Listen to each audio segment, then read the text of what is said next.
They turned their backs when I fell, now they want in. For 2 decades, I carried my entire family on my shoulders. The moment I stumbled, they dropped me. Now that I've rebuilt everything from the ground up, they're knocking on my door like nothing happened. Hi, Reddit. I go by u/plus here. My name is Brian Keller. I'm 48 years old, and for 20 years straight, I was the backbone of my household, emotionally, physically, and financially. I worked 6 days a week as the operations manager for a logistics company. My alarm went off at 4:30 a.m., and I wouldn't get home until long after dinner had gone cold. I missed birthdays, recitals, anniversaries, sacrifices I accepted because someone had to keep the engine running. Someone had to make sure the mortgage was paid, groceries were stocked, and emergencies never became disasters. That someone was me. My wife, Naomi, held a part-time position at a boutique salon, though part-time is generous. Since our second child was born, she hadn't worked more than 10 hours in any given week. We had 2 kids, Lena and Marcus, and I was determined to give them more than I had growing up. So I kept saying yes to private schools, yes to music lessons, yes to braces, field trips, and college prep that cost more than some people's annual rent.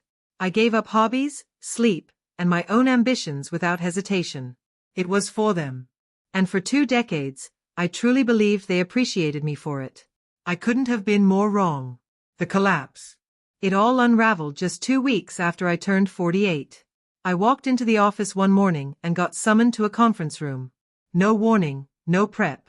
Just cold words. My department had been outsourced. My job gone. They handed me a severance check barely enough to float us for 2 months and a box to pack up my things. That evening, I walked into our home trying to stay calm. I had some savings and a few investments. I thought maybe this was a sign to regroup and breathe after 20 relentless years. I told Naomi what happened. She didn't even put her phone down.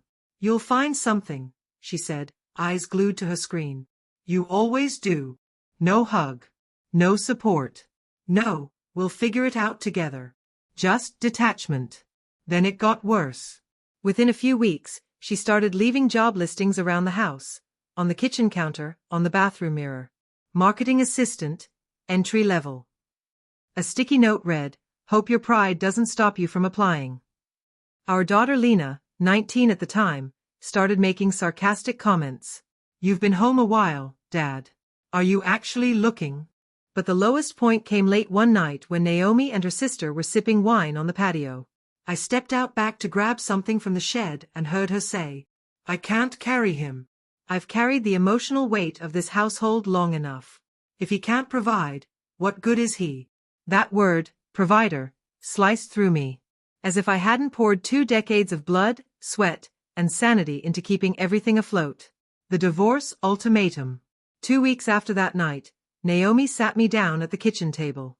She said she needed space. What she meant was, she'd already met with a divorce attorney. I pleaded with her to give me time. Told her I had 3 interviews lined up, that I was trying. Her response?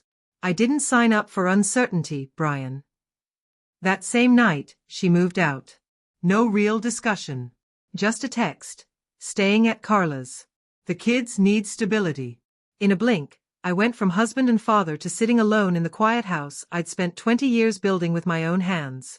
But what she didn't know, what no one knew, was that I'd been working on something quietly for the past 5 years. After a close college friend died unexpectedly, I had a wake-up call. Life was fragile. So I began investing time and money into a side project, developing logistics software that helped small delivery fleets optimize their routes. I hired 2 developers overseas. We built a working prototype. I even filed for a patent. While Naomi was busy labeling me a failure, I was finalizing a deal with a tech incubator in Austin. 3 months after she left, I signed a contract worth $1.8 million upfront, plus an equity deal that promised much more in the long run. But I didn't make a fuss. No announcements. No revenge posts. I stayed silent and watched from afar. What came next? Word eventually trickled back to me. Naomi had moved in with a guy named Dean. He worked in finance, drove a Tesla, and spent most of his time posting gym selfies. Lena had taken a year off from college and was working part-time in retail. Marcus had stopped replying to my messages altogether. They cut me off the moment I was no longer useful. Then, suddenly, I had something they wanted again. That's when the messages started. Naomi, I've been thinking, maybe we ended things too quickly. We had some great years. Maybe we can talk. Lena, Dad, I miss you. I don't care about the job stuff. Can we grab lunch? Even Marcus sent a short text. Hey, Mom's boyfriend sucks. But I had learned. I wasn't walking back into that role. I messaged Lena back. I'm proud of who you're becoming. But I won't be your emotional punching bag when things get rough. That chapter's closed. To Naomi, I replied, you made your decision when I was down. Now that I'm up, you don't get to turn the page. The dinner that sealed it. 6 months later, I agreed to meet them for dinner. They thought it meant reconciliation. I showed up in a tailored suit and rolled up in a brand new electric Mercedes. The look on Naomi's face said it all. Her jaw tightened the moment she saw the car. We sat down. Naomi forced a smile. Lena looked uneasy. Marcus muttered, hey. Then Naomi opened her mouth, all faux warmth. I've been doing a lot of thinking. They wanted a second chance, until they showed me who they really were. I want us to try again. For the kids. That's what Naomi said, her voice rehearsed and polished like she'd been practicing it in the mirror. I didn't interrupt. I let her say every word, watching her carefully. Then, without a single change in my expression, I reached into my briefcase and placed a folder on the table between us. Inside was a detailed breakdown, line by line, of every significant expense I'd covered over the past 20 years. Lena's $12,000 orthodontic work. Naomi's nearly $10,000 designer furniture purchases.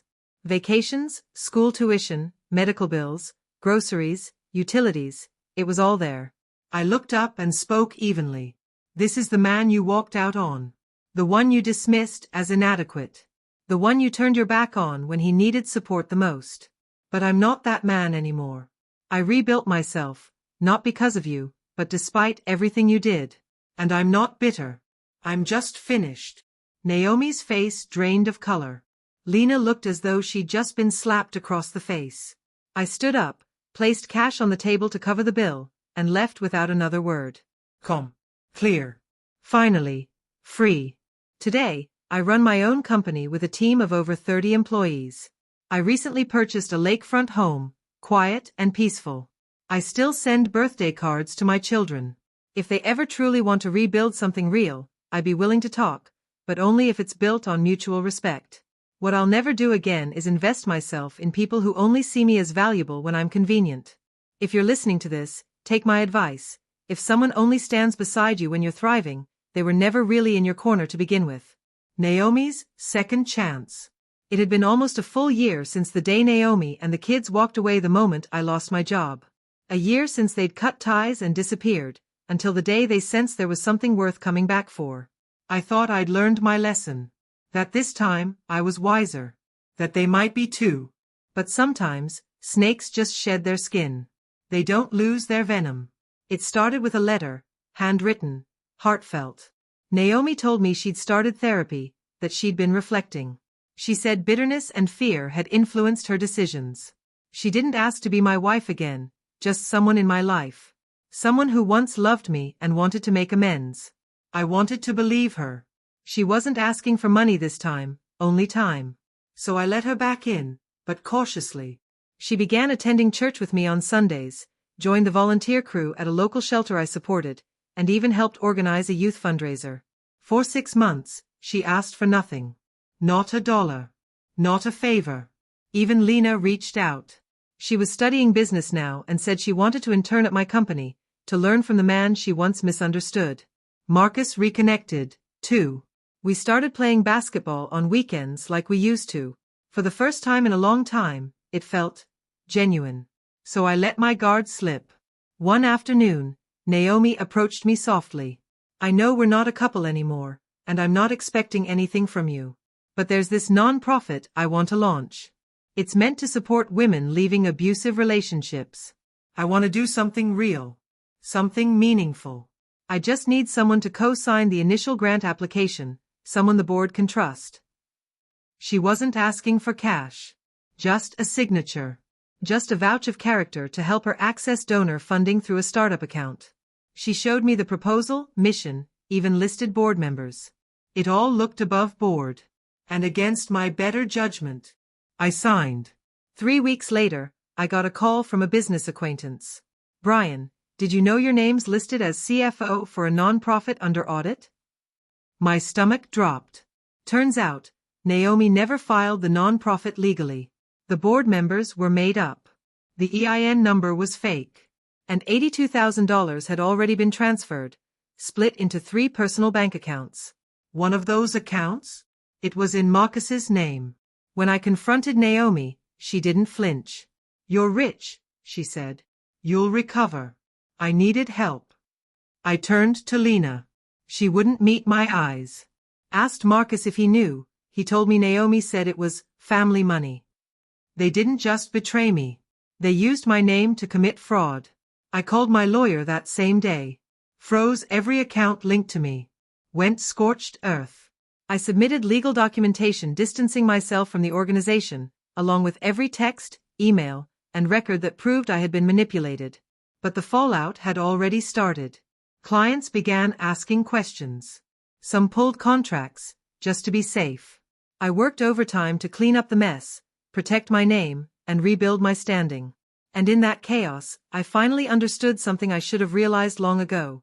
You can't rebuild bridges that were never made of stone. These weren't strong connections, they were paper-thin structures, held together by what I could give. So I did the one thing I'd never done before. I ended it, for good. The final message. I sent one final message, a group text to Naomi, Lena, and Marcus. For 20 years I carried you. I forgave you once. I gave you a second chance because I believed people could change. But I see now, you didn't want healing. You wanted access. This chapter is permanently closed. If we cross paths again, it'll be in a courtroom, or in the past, where you left me when I was broken. Then I blocked their numbers, changed my email, sold the house they used to visit, and moved across the country to start over. 1 year later, Naomi filed a lawsuit, claiming I'd misled her into thinking we were reconciling. It was thrown out. Lena sent an apology letter. My assistant returned it, unopened. Marcus tried launching a YouTube channel to expose me. It flopped. As for me, I launched a new business focused on corporate ethics and fraud prevention. I now speak at conferences and events, not as a victim, but as someone who paid the price to learn life's hardest truth. Blood doesn't guarantee loyalty. Love doesn't ensure trust. And forgiveness does not mean handing them the gun for a second shot. I don't hate them, but I'll never allow them near my peace again. And if you're reading this, remember, if they betray you twice, don't ask why. Don't wait for an apology. Walk away, without looking back.